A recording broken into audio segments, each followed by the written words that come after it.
Alrighty, so I'm going to share with you how to share a video while you are in class.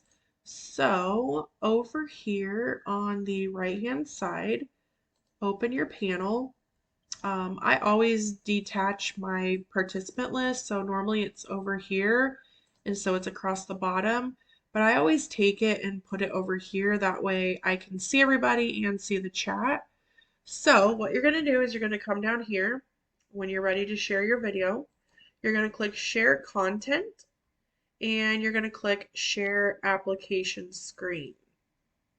Now, there's a couple of different ways you can do this. If you want to share your entire screen so you can flip through different pages without having to go in and out, then you're going to click Share Entire Screen. Just make sure that you always click Share System Audio so they can hear your computer.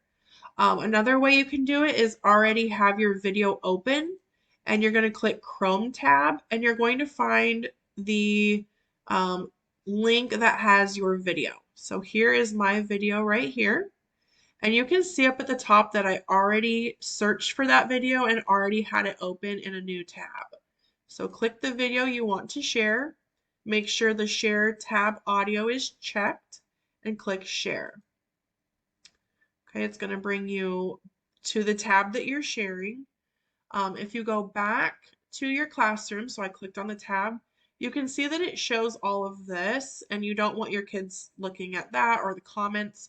So just go back to your video and put it in full screen, but you can't put it in full screen until you've already shared. So full screen, go back to your classroom, and now you can see it will only show the video. So then of course, go back to your video, hit play, and it will play the video for your kids. And that is how you share a video.